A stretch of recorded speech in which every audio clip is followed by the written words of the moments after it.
In this video tutorial, we're going to look at how to add a blog post. And just to show you what we've chosen as our blog roll page, this is the format that we're going to use. This is on the demo site. You can see here. Here is the way the format currently looks on the live site. Don't worry about things that aren't quite looking as clean as they look on this site, and don't worry about the fact that the sidebar stuff isn't there. Right now I'm going to focus on just teaching you how to add a new blog. Here's what we've chosen for the layout for a single blog post. And let's see here. Thought I had a sample single blog post pulled up. Let's open this one. Here's how it's currently looking. So I can see that there's some spacing issues. Again, it's missing the sidebar, or it has a different sidebar, but we'll look at formatting that stuff later. So I have a sample post with a bunch of lorem ipsum text, but trying to show you, how to add an image, how to use a quote, and how to insert a bulleted list. So what you're going to do is you're going to come into your dashboard, and you're going to do posts, add new, and first thing you're always going to need is a title. So let me come back over here and copy the title. Oops.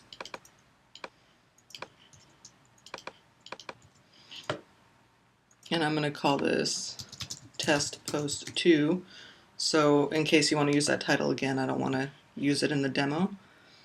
And you always want to assign the post to a category. You could add a new category for your blog. You could assign it to multiple categories. For now, I'm just going to assign it to examples. And because the blog isn't live right now, or it's not linkable from the homepage, I'm going to go ahead and publish it just to kind of save where we are so far. The other thing that you're always going to want, if we come back and we look at this sample, is you're going to have a featured image. You're going to want the image to be pretty large, and ideally they would all be the same size for each post. So here you're seeing the featured image, and then here you're seeing the featured image, so it displays on the blog roll page and at the top of the single blog post. And so for this current demo, I pulled a featured image from a different post. And if we look at the dimensions, we can see that it is 1204 pixels by 500 pixels. So that would be a good rule of thumb, but we could, I think, picking a consistent size is more important than exactly what dimensions. Okay, so we're going to come back into the edit post, and you add the featured image down here, set featured image, and you would go upload files, and you can either click select files and then navigate to it on your computer, or I like to just drag and drop it into that area. And just set featured image, so now we can see that there. The other thing that we're going to want to do is you're going to want to say don't show page title. It will still show the post title, but if we didn't have that, it would say blog right up here. So don't show page title, and then to stay consistent with the layout that we chose, we want to go with choose a sidebar 1/4 right. We can figure out what content will be in that sidebar later, but that's the layout you're going to want to do. And already if we view the post, you can see we've got the featured image, the title, the post stuff over here, which we can customize to not, if you don't want to allow comments, then we can take out this piece that says no comments. There's a lot of different things we could do there. So let's come back in here. And I think if you're logged in, you might only see this one row of options, but if you click this toolbar toggle, you can get the other options. And let me come back to my Word document, and I'm going to take my filler text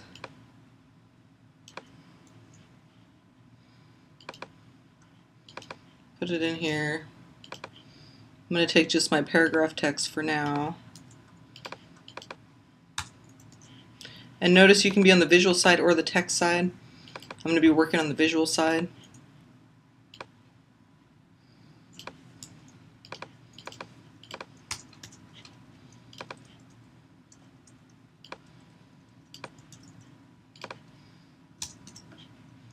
And then let's see, now we have a list. And I did notice, I already did this once through just to make sure that I could show you, and I noticed that it really did the screwy thing with the list. So I would just go through and remove this stuff.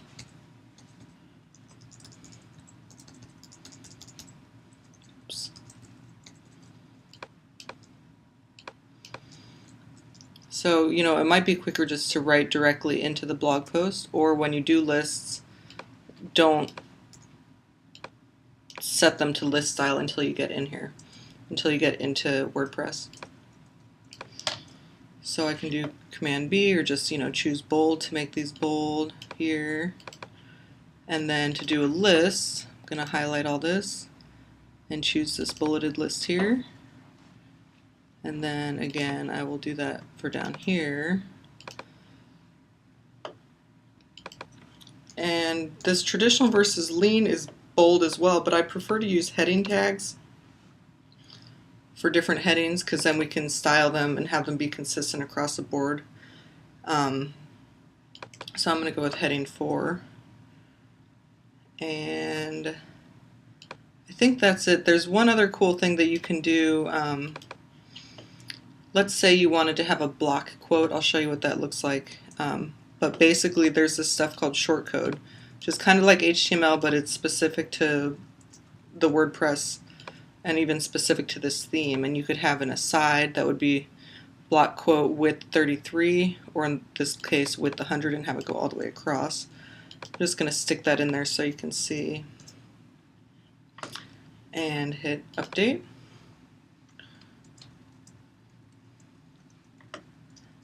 And I already have the tab open, so I'll just come back to it and refresh. And we can see we've got, you know, a bunch of text, paragraphs, we've got this block quote in here, we've got a list with the heading here. Let's come back here and change this block quote to width 33, just for fun.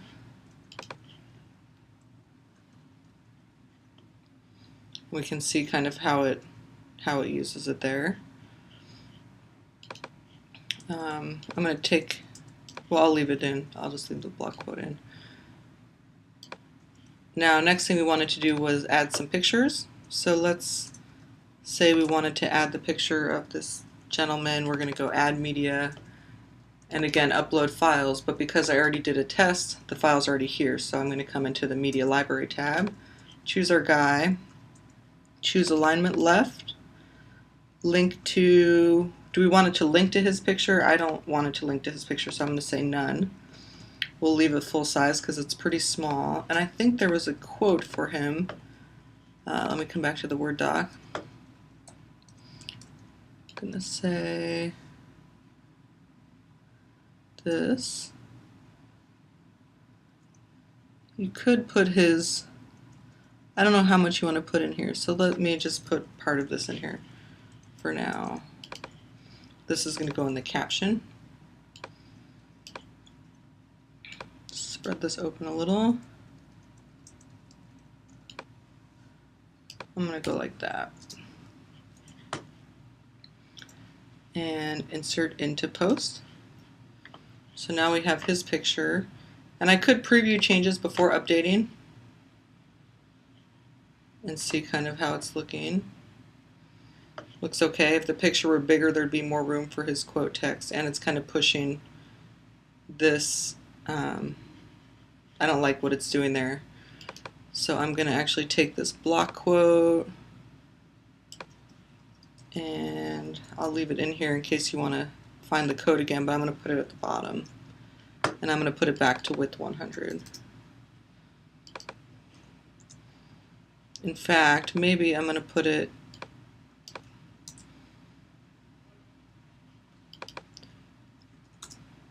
up here above our bulleted list. Let's see how that looks.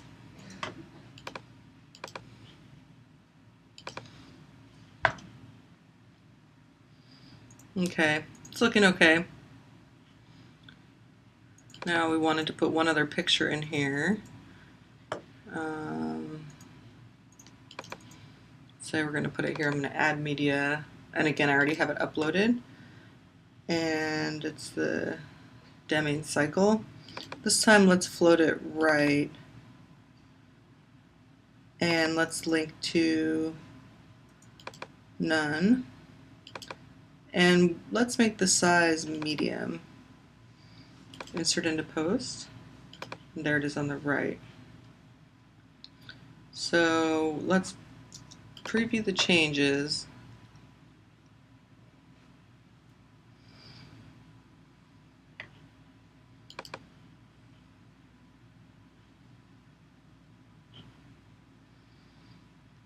That's not bad.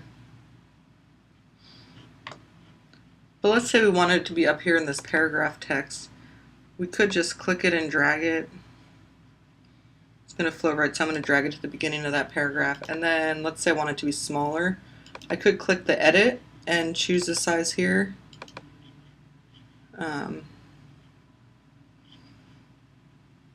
But I can also just click and drag there and update.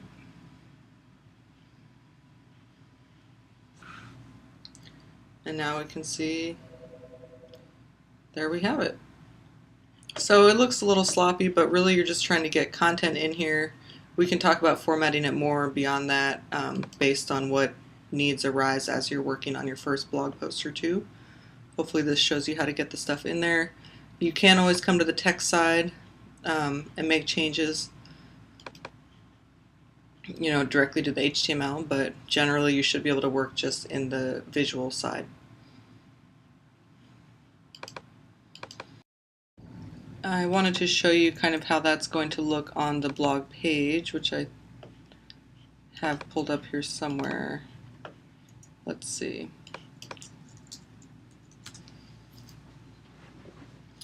So this is our test post 2. This is one we just created, and it's giving you a little bit of text called an excerpt, you know, with the read more button and these other details.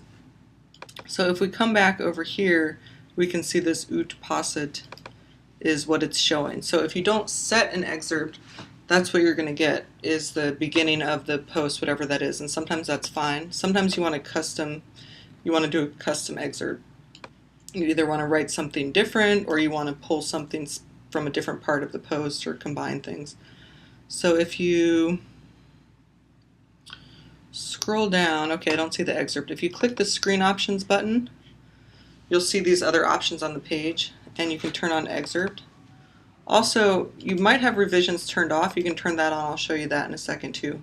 So have revisions and excerpt turned on, then close that. And then if you scroll down, you should have a field for excerpt. And whatever you put in here is what's going to show up as an excerpt. If you don't have anything, it's going to just start with whatever you have at the beginning of your blog post. So now you can see that change. And the other thing that I wanted to show you is, like it happened when I was doing a test post just a few minutes ago, I started moving pictures around and the formatting got all funky. And I was like, shoot, I want to go back a couple minutes earlier. So you can come down here and it's tracking all your revisions every time you save, and even it does autosave sometime. So I could say it was where I was about 3 minutes ago before I put the excerpt in. I can click there, and here I can compare and see where my changes were. Okay, so it's when I moved the image farther up the page. I could say restore this revision, or I could say no, it was a slightly earlier revision. Let's check 6 minutes ago what I had. That's what I wanted, so now I click restore. But I don't want to restore it, so I'm not going to click that right now, but that's how that would work. I can just return to the post editor.